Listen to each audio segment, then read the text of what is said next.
All right, welcome back to the After the Scales podcast. It is episode 78, and we are presented by DJD Graphics. I'm Shaun Blight. Along with me, as always, is Jacob Dove, and we are joined today by the Beachville Bandit himself, or Beachville Bullet. Yeah, that's it. Beachville Bullet, my bad. The Beachville Bullet, DJ CHRISTIE, coming off a big weekend at Eldora. Got to spend some time together down there. DJ, thanks for coming on with us. Yeah, thanks for having me. It was a great weekend last week, and we'll love to talk about it. Yeah, it was a fun weekend on the track and off the track in the campground. We'll maybe get into some of that later on, but so you went in there with GLSS. Dason Pursley obviously kind of stole the show and ruined your night, but he ruined everybody else's night that weekend too, except for Rico Abreu. Talk to us about your Eldora experience. You ended up third. Huge night for you guys. We're super pumped up after the races, so let's talk about it.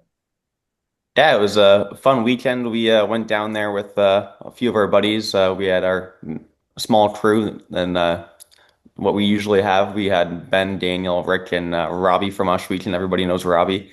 But yeah, we were camping with the Blood Hills and you guys, of course, too. And it was just an all-around great weekend. There was a few beers had in the pits, but yeah, the track was wild once again. It is nothing like we have here in Canada or anywhere else, really, for that fact. But yeah, we started the night off. I think we were seventh quick in qualifying, which we were decently happy with because we did put us on the outside of the heat race, which didn't want to be stuck on the bottom, just because I feel like we're always trapped when we're starting third.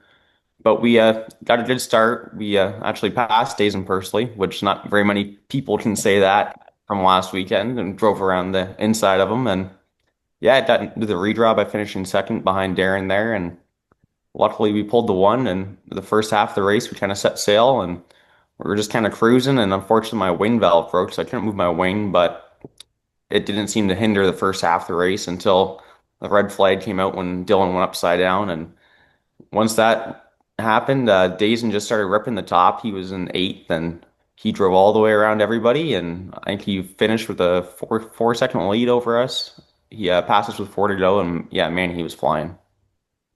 Yeah, you mentioned how the track is, wild, and if anybody watched this weekend at the Four Crown Nationals, that Eldora is a fast track. We've seen so many crazy and bad crashes. I mean, Anthony Macri just got sidelined for a concussion there.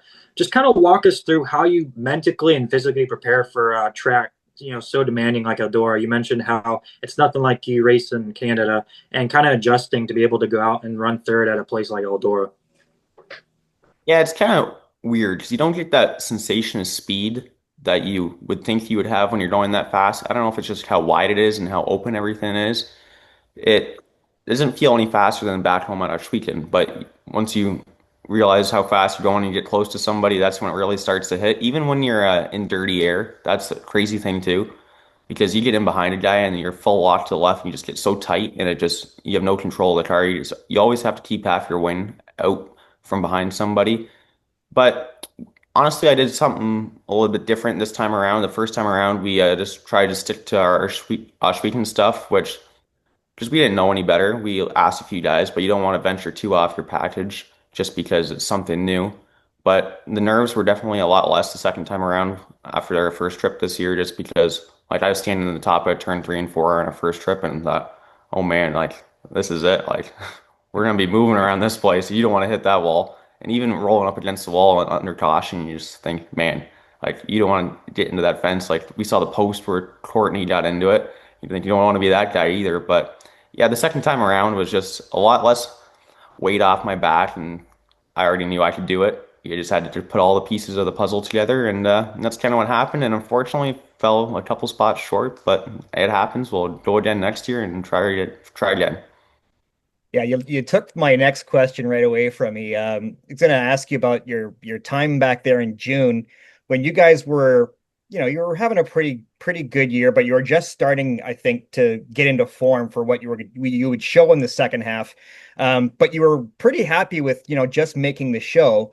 And then the second time around, I mean, who saw that coming? Like, I know you've been running really well, but the only two guys that beat you were, regular 410 stars. So you touched on a little bit what changed. You did make your your high limit debut then, or on Saturday, kind of behind the eight ball already before you even rolled out with it being from points from the night before. Just talk about that experience. I know you're basically just getting laps at that point, but yeah, talk about that. Yeah, unfortunately, we did have to start behind the eight ball there because we didn't run the Friday portion of High Limit Show. So we had to tag the back of the last heat race, which I wasn't too upset with just because it was going to be valuable laps either way. And to my surprise, we passed two tires right away, Mhm. and Jeremy Weaver was running fifth. And I knew we weren't going to catch him because he was off in the sunset compared to where we were. So I thought we'll just ride around here and get some decent laps. And as soon as I did that, I got a little bit complacent with how I was running. It wasn't attacking as hard. And then the next two tires drove around me and made me look stupid and back to eighth. And now we weren't starting one spot out of the transfer in the B main. We were starting last in the B main.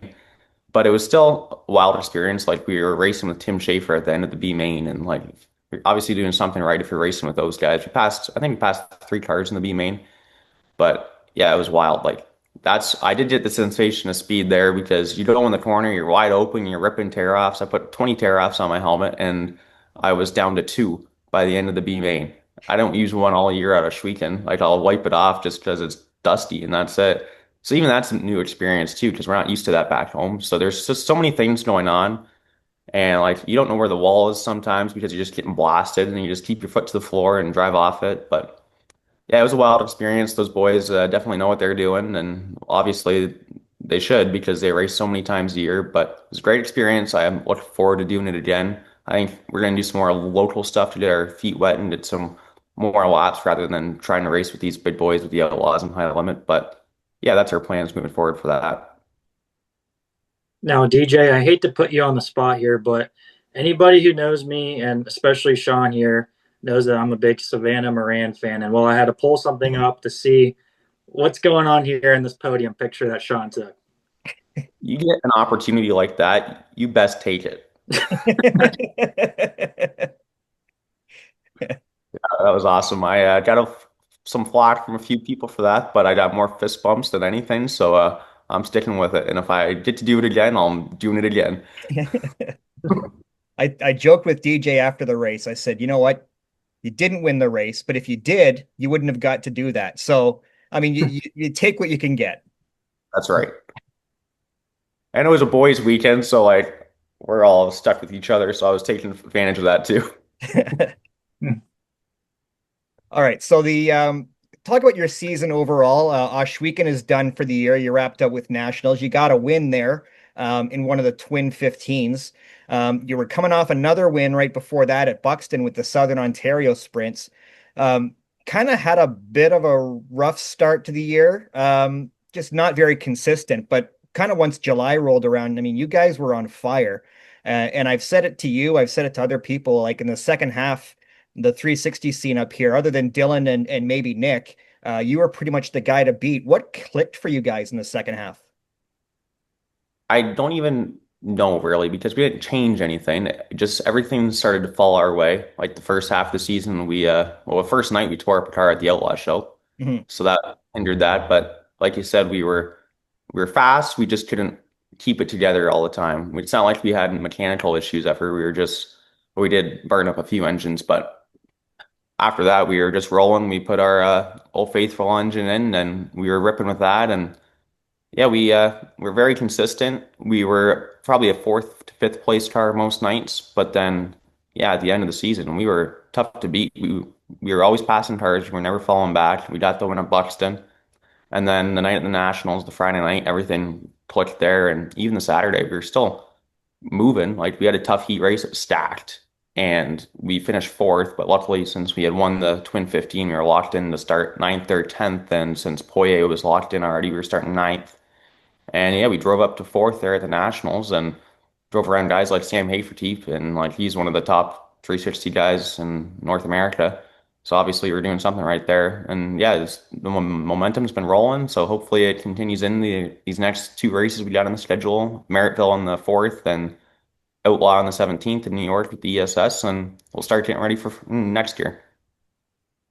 Yeah, I'm glad you brought that up because according to my race pass this year in 21 feature, you had 2 wins, 11 top fives, 15 top tens, just talk about that momentum and maybe some adjustments that you want to make as maybe a driver or maybe your equipment that you want to kind of take into next year. Because obviously, watching us weekend, I mean, I think this is the biggest group of cars that I can say can go out and try to beat Westbrook, because Westbrook's obviously been really dominant. But I feel like Nick Sheridan, you, Darren Dryden, Ryan Turner are all kind of catching up to him and kind of knocking on that door. I think the advantage that our group has is Osh Weekend, like we all run there weekly, but it always provides something different. Like some nights it's rough and hammer down, and other nights it's slick to the wall. And like we just get a variety, a little bit of everything. Where these guys are we're racing with, like BSS, they're more of a slick track kind of group compared to the GLSS, so they're more kind of the rough hammer down group. Well, we get that whole variety, and when we go to these places and we see all types of it, we kind of have the upper, like the advantage on them. So, yeah, that's what I think about that. And moving forward for myself, I'm more of an aggressive driver, I think. So I've kind of tamed that down a little bit where I'm not going 110% all the time, where I'm tearing something up. I'm just kind of around that like 90 to 95, I would say, where I'm a little bit smarter now. And I think that's what's translated into a more consistent season in the second half. And yeah, we're busy getting our stuff ready for next year already. We're trying to figure out what we have and where our engines program's at. And hopefully we'll be at Volusia in January. All right, so let's go back a little bit because I know your story and your dad's story with racing, but maybe most people don't. Talk about your family's background in racing, and then get into how you started and what your first race car was, and how you grew up from there. My grandfather, my dad's father, started racing back, I believe it was in the 70s even, maybe the 80s. And he didn't do it a lot, but he got the family going. And then in the 90s, my dad got into it and he was doing some asphalt stuff at Delaware Speedway. And eventually that translated into the cast car series that he was doing. He was in the Sportsman series. And then once that faded away, we moved into asphalt late model stuff, still at Delaware and traveling a little bit. And I started in 2008 when I was 6, and I was just in the dirt micro sprint program in Tilsonburg here. And we kind of moved up through those ranks and won a lot of stuff, a few championships there. And then that translated into running a super stock at Delaware on the asphalt. And we were just grinding away with that. And we weren't really doing as well as we wanted to. And eventually one night in the shop, Dad and I were just sitting here like shooting the breeze and said, what do you think about selling all this asphalt stuff and going dirt racing? So in 2017, we made the move. We bought a crate sprint car off Josh Shantz and started that. And now 2025, we're here running 360s and 410s. We won a few crate races throughout those years, and but yeah, we're have a lot of success now. And yeah, I was happy we made the switch over to dirt. It's a lot better environment, I think, and everybody's happy to see everybody and help you to lend a hand whenever somebody needs it. It's just, yeah, it's we love what we do here. Now, DJ, obviously you don't want to get, too far ahead of yourself, but, carrying that momentum that of success that you've had so far, is it pretty much safe to say that your main goal, now that you've got this passion for sprint cars, that, running 410s maybe in a couple of years full time is your main goal? I mean, of course, that's the main goal. It'd be crazy if it wasn't the goal. But we're gonna keep doing the 360 thing around here as long as we can, I think, and keep dabbling with the 410. It's still bolted in the car behind me, so I don't know what the next race is we're gonna do. If I think it will be Merrittville, but I was just sending my dad a few text messages today about races upcoming this week. But I think we're just gonna stay in the shop and get ready for our next few 360 races here. But yeah, I'd love to do some more 410 stuff in New York and Pennsylvania and Ohio, just because those guys are great at what they do, and I think it'll only better our program. All right, so let's tee up your next race then at Merrittville. So up here in Southern Ontario, there used to be kind of an end of season big event at Humberstone Speedway, which closed at the end of last year. So that event has kind of moved to Merrittville, which isn't too far away. Um, Talk about where you're at in the points going in, and just what you look forward to there at Merrittville. It's a track that you've done pretty well at too. Yep. We're yeah, we're getting ready for that. We're sitting third in the points right now, which I don't know how because we haven't been to all the races, but hey, that's what I'm not complaining about it. But yeah, I'm we're hoping to win that. It's I believe it's 4 grand to win, so that would definitely be nice going into the off season just to help pay for some renovations on the race car, let's say. And I don't know who's all going to that. And I know Dylan is going to that, but he just tore up his car and he said he was going to race it anyway. So I don't know if that's going to hinder him or not. But yeah, Turner will be fast and yeah, I'm hoping to win it and close off our Ontario season well and on the right foot and yeah, just get ready for next year with it. Now, DJ, I don't know if you feel this way, but you know, I feel like Canadian drivers may have been overlooked in sprint car racing, and now recently with some of you guys, finding more success, going and running 410s more, and competing against the big American drivers that you guys are now getting more notoriety, and people are paying more attention. I mean, I know if it wasn't for Shaun, I wouldn't be tuning into GeForce TV every Friday night to watch you guys, but just talk about the kind of popularity now that obviously Glenn Stars has done a great job with Osh Weekend and trying to promote it. They had the Ward of Outlaws return there, so I feel like more American eyes are now on the Canadian racing.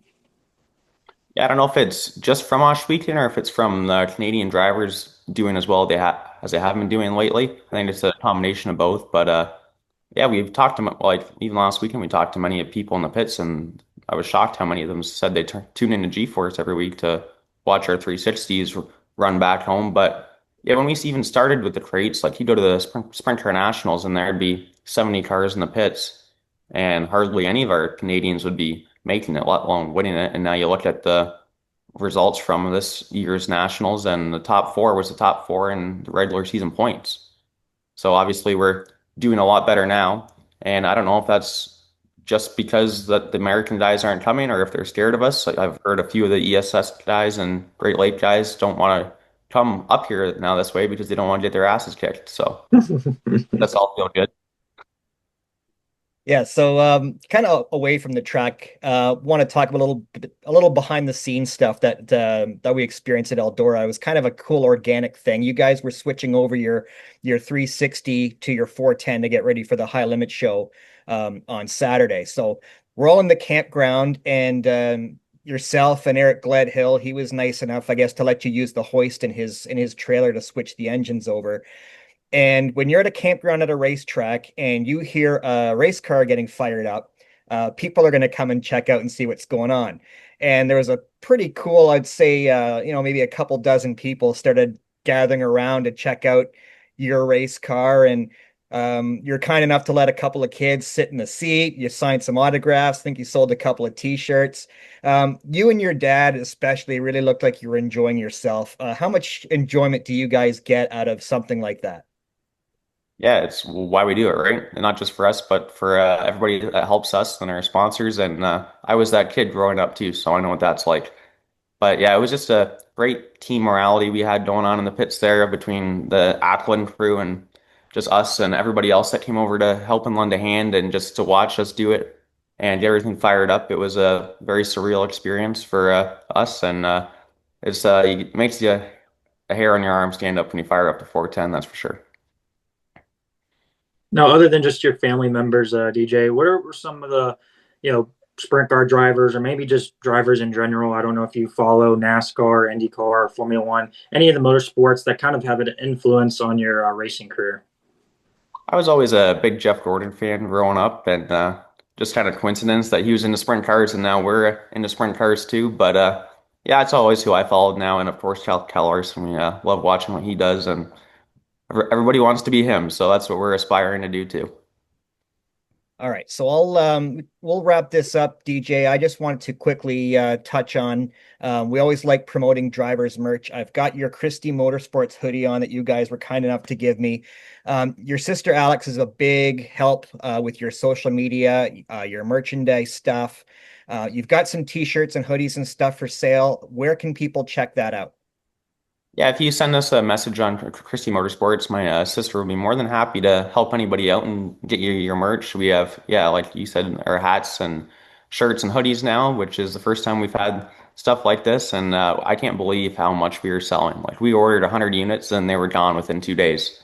So obviously, people want to help represent us, and all the money just goes right back into the race cars. So the more we sell, the faster the race car goes. I'm sure you've seen our show before. We always end with our DJD Gear rapid fire segment. Even though he's a competitor of yours, we got to pump his sponsorship of our podcast. So we got 10 questions for you, DJ. I'm going to fire them off and we'll get started.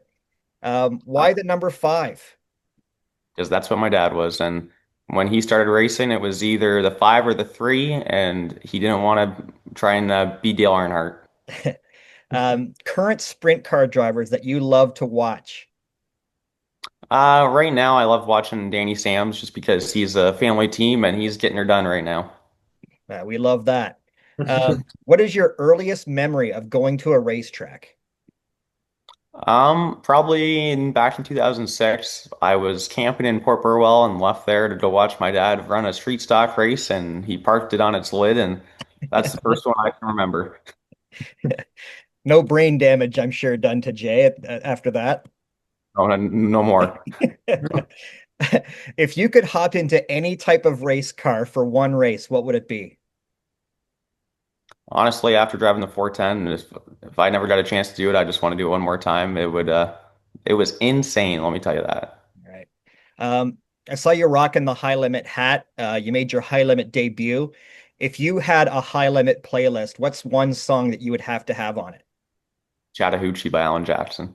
Oh, hell I yeah. mentioned you're the Beachville Bullet. What's the best thing to do in Beachville, Ontario? Honestly, not too much. That's what goes on here. We have an ice cream truck that comes on Wednesdays, and that's about it. Everybody looking forward to Wednesdays. All right, so you got to see the Four Crown Nationals, which has really become one of my favorite events of the year.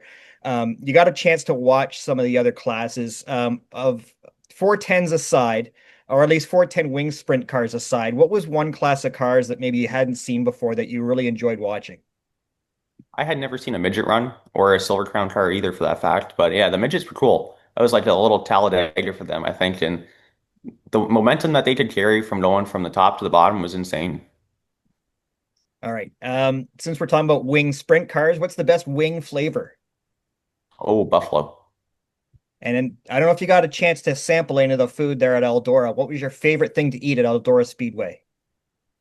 Their chicken fingers were pretty good with their barbecue sauce, and the pizza burger was good too. Gotta go with the pizza burger.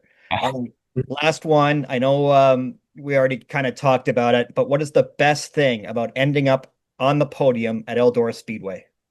There's only one answer to that, and you know what the answer is. Having gone around All right. Savannah. I don't want to get you in any more trouble with your girlfriend than I already did for posting that photo right Too after the late. race. So we'll leave it at that. All right, man. I've had such a blast getting to know you, your dad, your crew guys this year. Truly one of the great teams at Oshweek every week.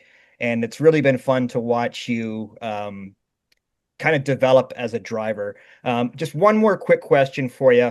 You look back at this year, just as on a personal level, what are you most proud of? Probably our nationals weekend. That's when there's the most competition around and all eyes are on it. And yeah, just you can't just be fast. You have to have some luck on your side, but everything just has to click, and it seemed to click for us this year. And hopefully next year we'll finish 3 spots better and have that $30,000 check in our hand. Perfect. Okay. Thanks again for coming on.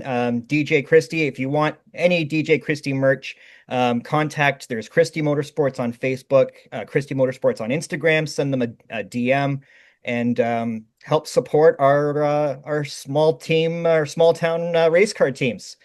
All right. Yeah. Thanks a lot, man. Yeah, thanks for having me. You'll have to have a beer sometime. Absolutely. I'm always down for that. Thanks, DJ. Yeah, thanks. After the Scales is proudly presented by DJD Graphics.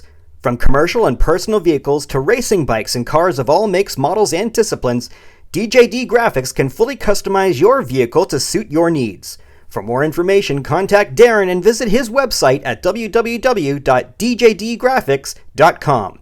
Tell him Shaun and Jacob sent you to receive special rates. All right. Thanks again to DJ Christie for being today's guest. I really appreciate him joining us. I know Shaun's been having a grand old time going to a racetrack almost every single weekend, making me really jealous. Luckily, I was able to see some Fender cars a couple weekends ago, so I got my fix in. But yeah, we wanted to talk about what's been going on a little bit in the sprint car world since we talked sprint cars with DJ. Obviously, the big news had to do something with that guy, Tony Stewart. They announced that he was going to switch over to High Limit and merge with Rico Aber Racing next year. Rico leasing his charter to Tony so they can kind of have a super team, pair each other up with crew chief Ricky Warner again. Rico's on top of his game right now. Shaun, what were your thoughts when you first seen the news? Um, Honestly, my first instinct was that we're going to lose one really good sprint car team. We weren't really sure if Rico was going to jump in the 15 or what was going on, but um, it's really cool for Rico. He doesn't have to spend, money on his own parts and stuff, and um, probably just a little more focus on the driving aspect. But yeah, I mean, I was of two minds of it. Also, we are losing a really good um, team either on the World of Outlaws side or the high limit side. So they're going to be on the high limit side. I'm not sure what this does for the World of Outlaws. There's already rumors of the 17 NOS car going to high limit next year. Um, but that's unconfirmed. That just from what I've been hearing. Mhm. I don't know what's going to happen in the World of Outlaws. We know Rico's going to be fine and great in whatever car he's in, but this news really, really hurts them because it's you're starting to take away from car count from that series. So I'm not sure. What are your thoughts? Yeah, I'm glad you mentioned you don't know what the future holds for the Outlaws because now I'm hearing another team, Jason Racing with Carson Macedo. They're kind of on the fence about if they should go to the Outlaws next year or maybe switch over to High Limit. Um, yeah, it does suck that the Outlaws are losing a team like Tony Stewart. I mean, Tony's been in the sport for how many years now, and it is kind of hard to really know the whole mindset behind Tony, other than that he's just kind of scaling back now. Obviously, he's busy with the NHRA. He's got a wife. He's got a kid now.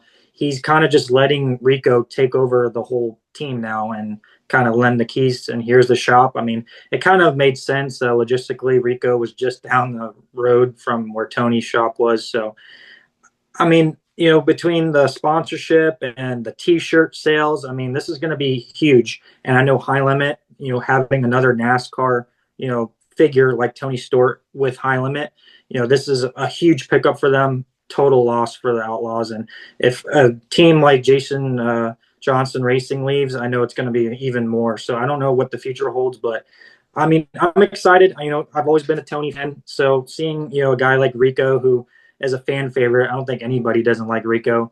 It's definitely going to be, really intriguing to see. But yeah, definitely a big loss, especially with a lot of other teams on the fence about where they're going to race next year. Yeah, it's funny just in 2 short years how this kind of makeshift startup series has just, I mean, really become the dominant series. And I've said basically since early this year, if not late last year, the depth of competition in high limit is just incredible. Like, with Dason Pursley and Tanner Thorson getting their first wins this year, those guys are really, really good. And yet they're kind of, mid pack or at least fifth through 10th most nights. And I think if they went outlaws, they'd be, doing a lot better. But it just shows the depth is just incredible in high limit. And I find the racing just all through the field, no matter what track you're at, what race you're at, it's incredible on the high limit side. Not to take anything away from the outlaws or disrespect those guys, but high limit's just at another level right now. Yeah, and then I know you've been busy, Shaun, but another big topic is David Gravel. Recently picking up the big win with the Roth Classic, and I don't know if you checked out his interview, but the crowd was kind of booing him. He's been getting this bad rep ever since he took out Larson at Eldora, and now he's got a lot more haters. But at the very end, he's like, "Yeah, all the haters can suck it." He's almost like Reitzel now, taking on this villain theme with Outlaws, which obviously is good and bad, but he's kind of embracing it now. So I don't know. I think it's healthy to see, we got two villains in each series, so at least it spices up the racing and rivalries a little bit. Yeah, I love David Gravel. I always have, just as a race car driver. Um, this whole thing of like just embracing the villain or the bad boy of the Outlaws or whatever. I didn't really see this coming, but he's really kind of fed into it. And I mean, I don't know if this is on him of trying to get more eyeballs on the Outlaws, if that's kind of his way of doing that, maybe trying to take the conversation away from everything that's going on with the high limits side. But man, he's doing his damnedest to bring publicity to the Outlaws, which isn't a bad thing. Yeah, and I hate to be the Debbie Downer here to kind of end off the show, but it's been an important topic, especially after Anthony Macri had that bad wreck there. Seems like this year there's been some really bad wrecks, and everybody's questioning the safety of these sprint cars. I mean, it's 2025 now. You think no driver has to deal with any of these injuries, but it seems like even with the new technology, even that a company like Chasm has come out with a lot of safety with the seats and everything that these wrecks wouldn't be resulting in somebody going to the hospital. Tyler Courtney's out the rest of this year. Reitzel still has a broken foot. I mean, Justin Grant just won the Silver Crown Championship with a broken foot. Macri's out for 3 weeks. I mean, these guys are just Bobby Elliott got hurt. Yeah, I mean, these guys are just taking a blow, and I don't know. It's just because the cars are just getting so much more faster. I mean, we have a tire problem now. I mean, not only with the prices, but Hoosiers just kind of taking over monopoly. While there's a lot of good things with sprint car racing, there's also a lot of negatives. And I just want to kind of hear your thoughts on, what might be a thing that we should do for the future. Well, I'm not going to pretend to be an expert on actual race cars themselves, how they're built, anything like that. Um, I don't know enough of what can be done. It does seem like, especially on those really fast half miles, how important restarts are and drivers getting all they can get on a restart, because if you don't, you're going to lose 2 or 3 spots. Like if you have to, I think it was Mike Marlar said that on the late model side, didn't he? If you don't get all you can get, if you lift going into a corner on a restart, you're screwed. Your race is over. And I think this is maybe just a symptom of that. Like there's never been more competition, and certainly in sprint car racing than there is right now. There's so many good cars and drivers, and um, guys are just pushing themselves every single lap. And not that they weren't before, but it just seems like with the depth of competition, the amount of guys you got to beat, if you're not out there with your foot to the floor the whole time, your night's coming to an end. So you put a bunch of guys on a racetrack with that mentality all at the same time, and unfortunately these things are going to happen. So I'm not sure what the solution is.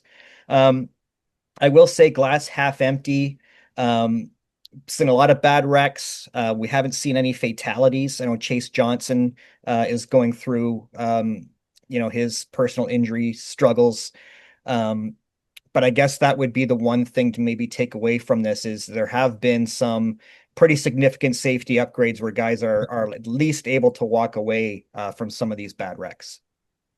Yeah, you kind of brought up a good point there that I want to jump on, because it honestly comes down to the officials too, right? We want to make sure that all the drivers have a fair advantage out there on the track. And we've seen incidences, a month ago when Sheldon spun out leading and they didn't throw a caution. Who knows? He's getting out of the car and another car could have spun and could have ran him over, something crazy like that. Who knows? And Sheldon getting frustrated because that's the second time, they ever threw a caution. And then recently, I think a week ago, there was a video of a track announcer literally yelling at the officials over the intercom saying, "Caution, caution, what are we doing here, guys?" Like, it went on for like almost 2 minutes where they didn't throw a caution, and there was a driver who could have been injured. It just kind of starts there. Obviously, the safety with the sprint cars is the major thing, but I think cleaning up some of the mistakes of the officials or the series is really going to make a difference. Yeah, for sure. And on another positive note, let's bring it back. We do have some news that we're going to be teasing in the next, I would say, week or two. Some changes coming to certainly my social media presence and Jacob's as well, but for the better. We've got some pretty exciting news coming that's going to maybe hopefully take our podcast to another level as well. Maybe expand that the viewership. So we'll just kind of leave it at that. We do have some cool guests coming up. CJ Leary was going to join us this week. I mentioned that on my Facebook page. He's had to postpone, but he's coming on next week. And So we're looking forward to that. Talk some non-wing sprint car racing, which we don't get to really do enough of. Yeah, definitely stay tuned to that. We do appreciate everyone that supported us up to this episode 78. We're getting close to episode 80 already. Seems like just a year ago we started this, so it's definitely exciting to kind of improve it, make some new changes, and kind of expand our brand. But yeah, thank you guys for tuning in today's episode. Make sure to like, subscribe. I think we're almost one subscriber away from 410, which is pretty cool. 410 sprint cars. Yeah, So yeah. make sure we'll keep an eye out on who's our 410 subscribers. So we really appreciate you guys' support, and we'll see you guys in the next one.